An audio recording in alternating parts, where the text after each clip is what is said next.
नमस्कार, PP news line के prime time में आप सबका स्वागत। मैं हूं रजनी अनुभव।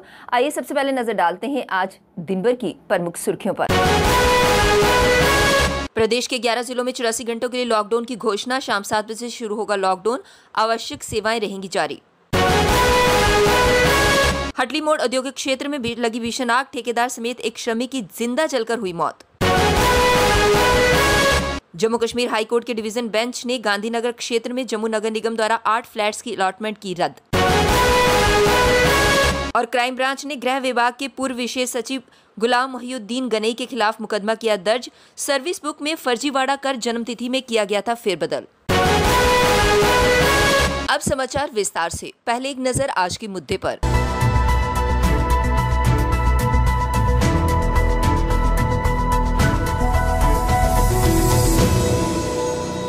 कहते हैं सोए हुए को जगाना बहुत आसान है और जागे हुए को जगाना उतना ही मुश्किल है।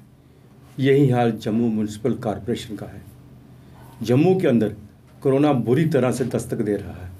हर रोज़ कोरोना के आंकड़े बढ़ते जा रहे हैं।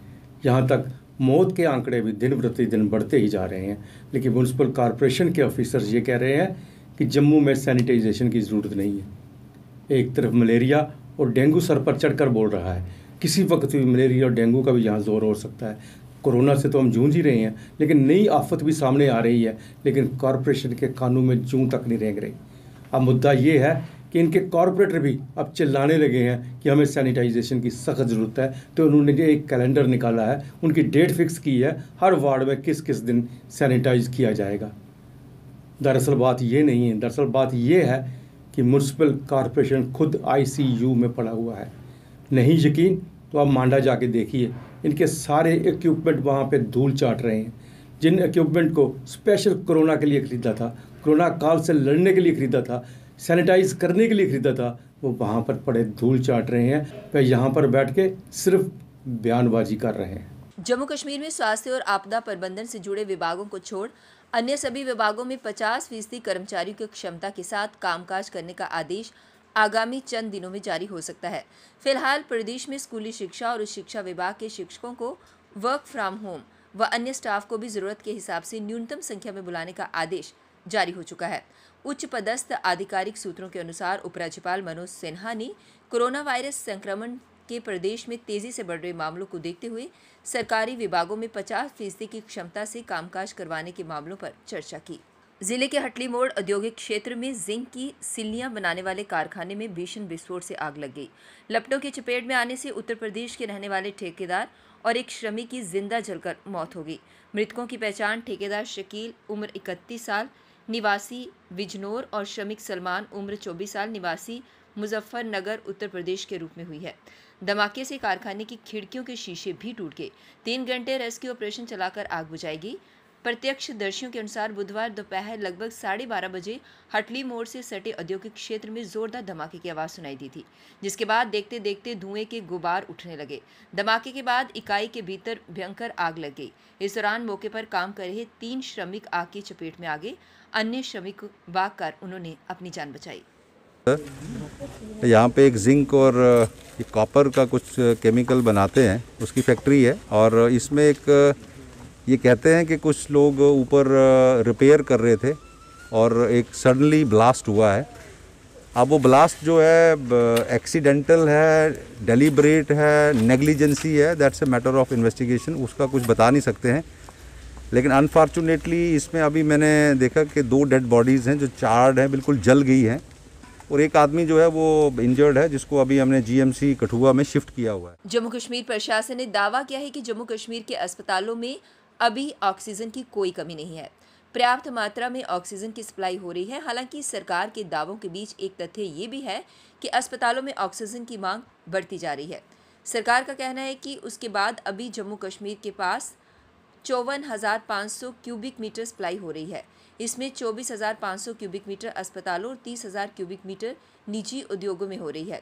वहीं पुलवामा में भी 1,000 लीटर प्रति मिनट ऑक्सीजन उत्पादन करने वाले प्लांट को शुरू किया गया है। कोरोना संक्रमण के बढ़ते मामलों ने लोगों की नींद उड़ा दी है। विशेषकर उन लोगों की हालत ज्यादा खराब हो रही है जिन इलाकों को कंटेनमेंट जोन घोषित किया गया है और मोहल्ले में तारबंदी करते हुए आवाजाही बंद की जा रही है। इन लोगों को राहत दिलाने के लिए प्रशासन ने कोरोना टेस्ट करने के लिए टीमों को मोहल्ले में भेजना शुरू कर दिया है ताकि हर किसी की जांच हो और कोरोना संक्रमितों की पहचान कर शेष लोगों को राहत प्रदान की जा सके। इसी कड़ी में बुधवार को शहर के वार्ड नंबर 52 में कॉर्पोरेटर अजय गुप्ता ने कामेश्वर मंदिर के नजदीक भारत माता पार्क में कोरोना जांच शिविर लगाया। इसके अलावा बौद्ध कम्युनिटी हॉल में नजदीक भी लोगों की जांच के लिए शिविर लगाया गया। इसमें मोहल्ले में रहने वालों ने पहुंचकर अपने टेस्ट करवाए। इस मौके पर medical incharge doctor Abhimanyu Gupta के साथ कॉर्पोरेटर अजय गुप्ता ने कोरोना पॉजिटिव आने वालों के परिवारों को ऑक्सीमीटर भी भेंट किए। उन्होंने लोगों से अपील करते हुए कहा कि वे जागरूक बने, अपनी जांच करवाएं, संक्रमित पाए जाने पर एहतियात बरतते हुए दवाइयां लें, शेष लोगों को बचाएं। जागरूकता ही बचाव है। 2 गज की दूरी बनाए रखने के साथ साथ हाथ धोएं और अपनी रोग प्रतिरोधक क्षमता को बढ़ाएं। जम्मू कश्मीर पुलिस की क्राइम ब्रांच ने बुधवार को गृह विभाग में पूर्व विशेष सचिव गुलाम मोहिउद्दीन गनई के खिलाफ मुकदमा दर्ज होने के रिकॉर्ड 48 दिनों के भीतर विशेष भ्रष्टाचार निरोधक अदालत में आरोप पत्र दाखिल किया है। गनई पर जन्म तिथि में फेरबदल कर सरकारी सेवा का अनुचित लाभ लेने का आरोप है। इस मामले में उत्तर प्रदेश के देवबंद के निवासी मोहम्मद सलीम कासमी के खिलाफ भी आरोप पत्र दाखिल किया गया, परंतु कासमी का निधन हो जाने के कारण उसके खिलाफ कार्रवाई आगे नहीं बढ़ेगी। क्राइम ब्रांच के प्रवक्ता के अनुसार बड़गांव के हंजूरा गांव के गुलाम मोहम्मद भट्ट ने शिकायत की थी कि वर्ष 2021 में गृह विभाग में विशेष सचिव के रूप में तैनात गुलाम मोहम्मद गनई ने अपने पद व अधिकार का दुरुपयोग करते हुए सर्विस बुक में फर्जीवाड़ा कर जन्म तिथि में फेरबदल किया है। इसके कारण उन्हें सरकारी सेवा का 4 साल अतिरिक्त लाभ मिला। आज शाम 7 बजे से शुरू हो रहे 84 घंटों के लॉकडाउन के दौरान जम्मू जिले में केवल आवश्यक सेवाएं जारी रहेंगी। जम्मू के डिप्टी कमिश्नर अंशुल गर्ग ने बुधवार शाम को एक ट्वीट कर इसकी जानकारी दी। प्रदेश आपदा प्रबंधन की ओर से बुधवार को 11 जिलों में इस संदर्भ में लॉकडाउन की घोषणा की गई है। हालांकि आदेश में स्पष्ट कहा गया है कि हर जिले के डिप्टी कमिश्नर इस संदर्भ में विस्तृत आदेश जारी कर जनता को ये जानकारी देंगे कि इस लॉकडाउन में किन सेवाओं पर रोक रहेगी और कौन कौन सी सेवाएं इस अवधि के दौरान जारी रहेंगी। लेकिन जम्मू के डिप्टी कमिश्नर ने देर रात तक इस संदर्भ में कोई आदेश जारी नहीं किया। अलबत्ता एक ट्वीट करके ये जानकारी अवश्य दी कि लॉकडाउन में केवल आवश्यक सेवाओं को छूट रहेगी। ऐसे में जम्मू के डिप्टी कमिश्नर के ट्वीट के अनुसार लॉकडाउन के दौरान वो सभी सेवाएं जारी रहेंगी जो आवश्यक सेवाओं की श्रेणी में आती हैं। पूर्व में जारी आदेश के अनुसार जिन सेवाओं को आवश्यक सेवाओं की संख्या दी गई है उनमें दवाई की दुकानें, लेबोरेटरी व अन्य सभी प्रकार के क्लिनिक, फल सब्जी की दुकानें, दूध दही मीट, खाने पीने की दुकानें व बेकरी, राशन की दुकानें व पेट्रोल पंप व एलपीजी एजेंसियां शामिल हैं। अब वक्त हो चला एक ब्रेक का, मिलते हैं ब्रेक के बाद। हमारे यहाँ बढ़िया क्वालिटी के ब्रांडेड स्पेक्टिकल्स, सनग्लासेस और कॉन्टेक्ट लेंसेज मिलते हैं। आपका भरोसेमंद एक ही नाम, Gem Opticians, Gandhinagar. Gem Opticians, Nai Basti. Gem Opticians, Amphalla. Gem Opticians, Trikuta Nagar. Break के बाद बढ़ते हैं अगली बड़ी खबर की तरफ। कोरोना की लगातार बढ़ते मामलों को देखते हुए कंटेनमेंट एरिया संजय नगर में कोरोना टेस्ट किए गए, जहां पर लोगों ने आकर टेस्ट करवाए।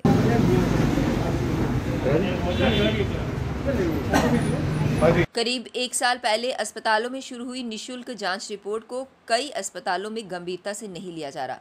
इन अस्पतालों में बहुत कम मरीजों को एक्सरे करवाने के बाद उनकी रिपोर्ट दी जाती है, उन्हें केवल एक्सरे देकर भेज दिया जाता है। इससे मरीजों में भी काफ़ी रोष है। सरकार ने पिछले साल जून महीने में जम्मू कश्मीर में 54 प्राथमिक चिकित्सा केंद्रों, उपजिला अस्पतालों और जिला अस्पतालों में एक्सरे और सीटी स्कैन की रिपोर्ट मरीजों को देना अनिवार्य किया था। इसका खर्च अस्पताल प्रशासन उठाते थे। अभी तक अस्पतालों में सिर्फ एक्सरे करके ही मरीजों को भेज दिया जाता था, लेकिन उसकी रिपोर्ट नहीं दी जाती थी। इससे एक्सरे दिखाने के लिए मरीज को किसी दूसरे डॉक्टर के पास जाना पड़ता था। जम्मू कश्मीर हाई कोर्ट के डिवीजन बेंच ने एक महत्वपूर्ण फैसले में नगर निगम की ओर से गांधीनगर में अलॉट किए गए 8 फ्लैट की अलॉटमेंट रद्द कर दी है। बेंच ने इन फ्लैट में रह रहे लोगों को अगले 6 महीने के भीतर फ्लैट खाली करने के निर्देश दिए हैं। जम्मू नगर निगम ने अपने क्षेत्राधिकार में 587 दुकानें, 191 फ्लैट व 30 गैरेज अलॉट किए हैं। इन सभी अलॉटमेंट पर डिवीजन बेंच ने नगर निगम को अगले 6 महीने के भीतर कानून के तहत हर अलॉटमेंट की जांच करने व 6 महीने के भीतर ज़रूरी फैसला लेने का निर्देश दिया है। हाईकोर्ट के डिवीजन बेंच ने जिन 8 फ्लैट की अलॉटमेंट खारिज की है उसमें आवास एवं शहरी विकास विभाग के पूर्व आयुक्त सचिव जीतलाल गुप्ता, जम्मू नगर निगम के पूर्व सह आयुक्त RS जम्वाल, नगर निगम के पूर्व आयुक्त के पूर्व PA मदन मोहन खजूरिया, गैर सरकारी संस्था पीस के अध्यक्ष नरेंद्र शर्मा, आवास व शहरी विकास विभाग के पूर्व आयुक्त सचिव के PSO सुरेंद्र कुमार तथा ड्राइवर बलवीर सिंह व भरत भूषण के अलावा चैन सिंह व खराती लाल का फ्लैट शामिल है। PP न्यूज़ लाइन के प्राइम टाइम के आज के इस अंक में बस इतना ही। मुझे और मेरी पूरी टीम को दीजिए इजाजत और आप जुड़े रहिए PP न्यूज़ लाइन के साथ। नमस्कार। जम्मू में आई टेस्टिंग की साइंटिफिक और मॉडर्न टेक्नोलॉजी के लिए हमेशा याद रखें जेम ऑप्टिशियंस, जहां पर रखा जाता है आपकी हर जरूरत का ख्याल। Gem opticians with the facility of eye exercise, A scan, biometry, pachymetry और ऑटोमेटेड फील्ड एनालाइजर। और हाँ, हमारे यहाँ बढ़िया क्वालिटी के ब्रांडेड स्पेक्टिकल्स, सनग्लासेस और कॉन्टेक्ट लेंसेज मिलते हैं। आपका भरोसेमंद एक ही नाम, Gem Opticians, Gandhinagar. Gem Opticians, Nai Basti. Gem Opticians, Amphalla. Gem Opticians, Trikutanagar.